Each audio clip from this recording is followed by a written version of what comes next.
Hello everyone, this is the great Lord and Master, Osiron, the Eternal, for what should be a full circle episode of Tarot and the True Tree of Life, because we're going right back to the beginning of this with the True Tree of Life itself. You see, last night, on a whim, I decided to watch the proto version of Tarot in the True Tree of Life, and I sort of always dismissed that video as being sort of inferior compared to the other videos, especially the second and everything else that's been revealed in this epic series now. But last night I just figured I'd go back and watch that and just see how it looks, you know. Truthfully, just to contemplate either remaking it or deleting it, but it's actually a great video. The first few minutes of it when it's going through the construction of the tarot card trumps is sort of, compared to what would come later on is a bit tedious, but the math of the actual Sephiroth themselves more than validate this as being the true Tree of Life. See, I used to always sort of just focus on the middle pillar, because as I've said 1,000 times, the middle pillar of 5, 8, and 9, when you add those up, it becomes 22, which is the 22 pathways on this tree. But if you multiply them, this is the biggest one. If you multiply those numbers, it comes to 360. Okay, and that is huge. I mean, come on, that's a sphere. That's a circle. That's everything's based on that. 360 is one of the biggest numbers that there is. I mean, a circle has 360 degrees and on and on. And so I used to get fixated on that, and I just sort of dismissed the pillars of these. But last night when I was watching it, I realized something that I never would have possibly been able to know at that point in time. And that is basically right here, this pillar. See, the pillar of Yakin, if you add it up, it becomes 13, which reduces to 4. But if you multiply it, it becomes 56, then which reduces to 11, and then 2. But with the 56, the 5, and the 6, this is telling you that this is showing you the heart of both constructs in the math of the Sephiroth. So the 5 is, of course, the heart of the true tree, and the 6 is the heart of the jewel. And then when you combine those to form the tree of the Great Lord, the hearts, if you remember, never get blended, because the heart of the jewel fills in Da'ath of this tree, and the heart of the true tree fills in Da'ath of the jewel. And these hearts never change. And everything else becomes 9 except these two Sephiroth, which become 8, and then I showed you how that turns into the Yggdrasil. So this is telling you, this is like the mother, this is the mother here, this is the divine mother. The true Tree of Life is the divine mother, and she's showing you in her math of the spheres what she becomes. So she's showing that through the masculine exertion of the material matrix and electricity, she becomes the jewel in the unified tree, in which ultimately breaks down to a 2 and then a 4, depends what you do. If you add 4 and 2, that becomes 6. So this is again showing you the masculine mask of Kundalini. But now if you come over here to the pillar of Boaz, which again, if you remember, if you add up the Sephiroth, it comes to 10, which reduces to 1. But if you multiply it, it becomes 18, which reduces to 9. In the 18, I sort of dismissed that too in a way, but the 18 is, as we see in the octahedron Kundalini grid, which is one of the most amazing videos that there is, because it basically validates the work of Walter Russell through the single digit code, because that octahedron Kundalini grid is basically Russellian science, cube sphere model of Walter Russell.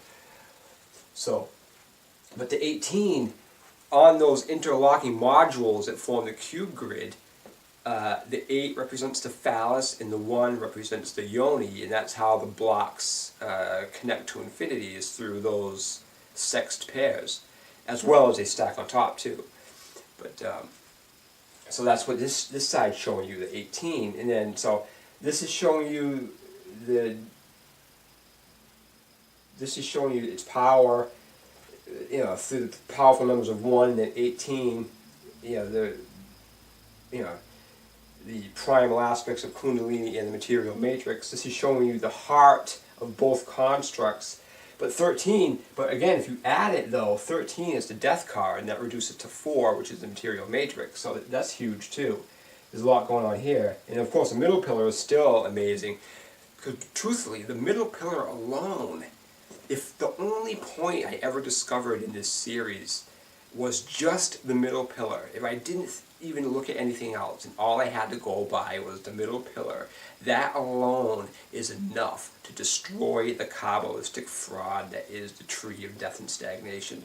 Because what the Kabbalistic tree of death and stagnation is literally crucifying Jesus on the cross.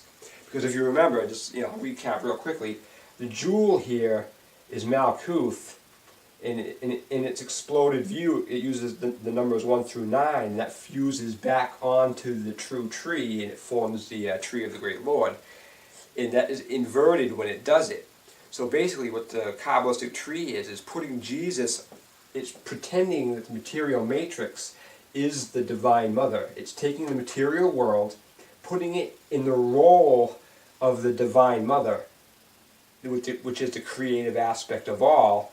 So this is the tree of death and stagnation is literally a symbol, an occult symbol, a Kabbalistic symbol, a satanic symbol for atheism or Satanism is what it is, because it has Jesus being crucified in the wrong way. It's basically denouncing the divinity of the eternal aspect of being, which is a feminine aspect through Kundalini. And that's what that just profane sigil is, that Kabbalistic tree. But so this is going full circle with that, and this is showing how the spheres show all of its incarnations that will come out of it. This is sort of the seed. This is the Empress.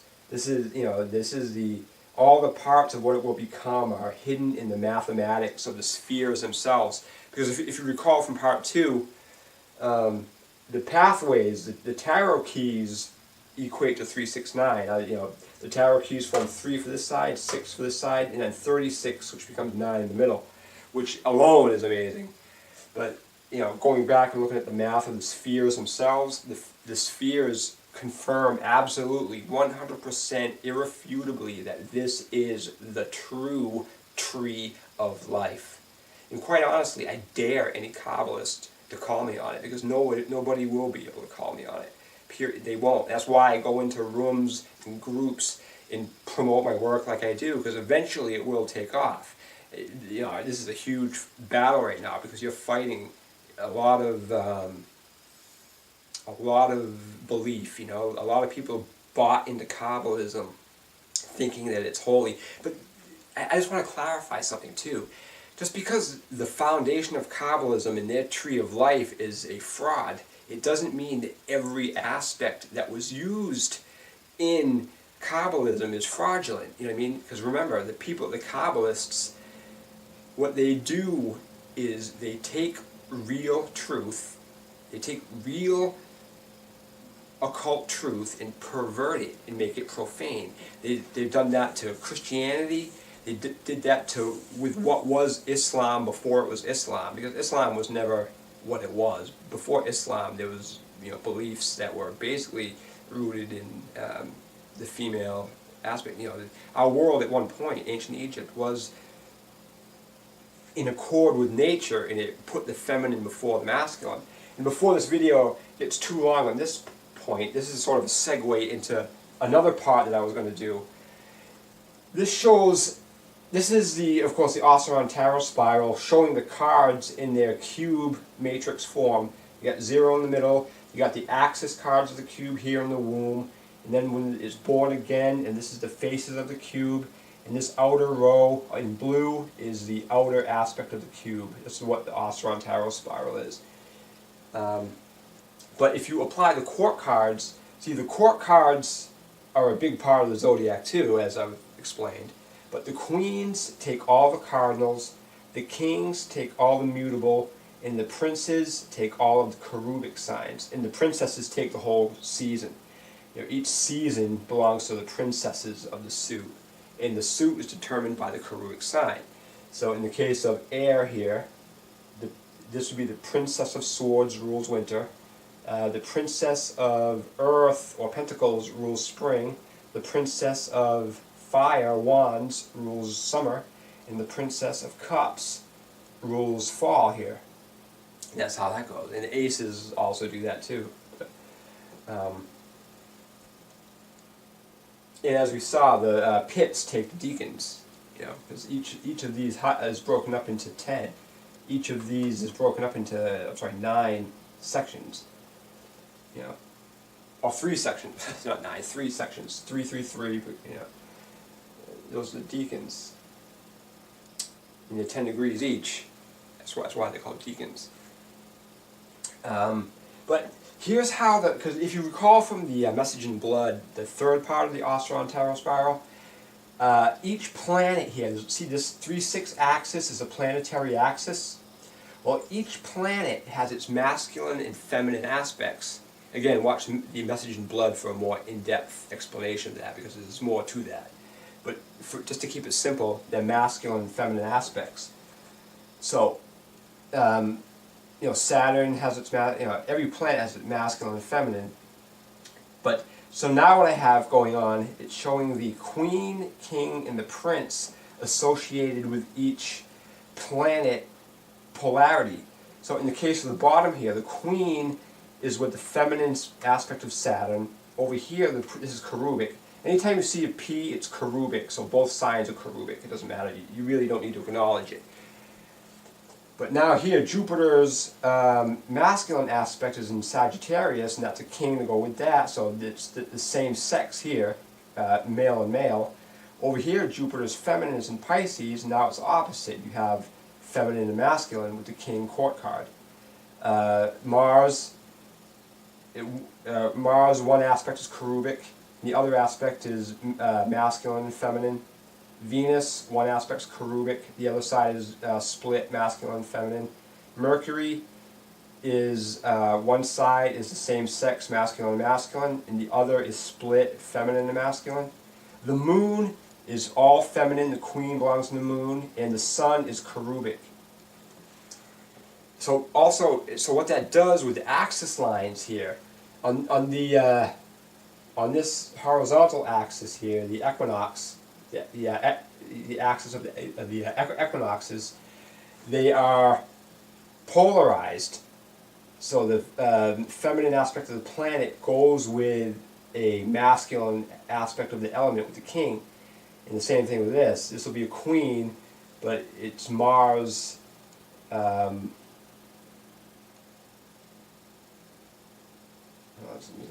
It's easy to get confused real quick with what's going on. Yeah, but fire is masculine, but the queen goes there. The suit is a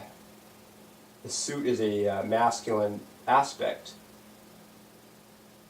because it's fire, and it goes with the queen of the suit, so that's split. But on the solstice axis, all the polarities are the same sex. So you got the moon in Cancer, which is both feminine. Down here you got masculine Jupiter in fire suit, which is masculine. Over here you got the queen, which is feminine, with Earth, which is feminine, so that's feminine. Up here you have air, masculine, with the king, masculine, which is masculine. So on this line, they're all the same sex. And on this line, they're polarized with the opposite. And the cherubics, of course, never change. So I just wanted to acknowledge that with the court cards. And again, it shows the way of nature. The queen is first, the king is second, and their child is third. Or, how do you say that in a different way? 0, 1, and 2. That's how you say that. Yeah.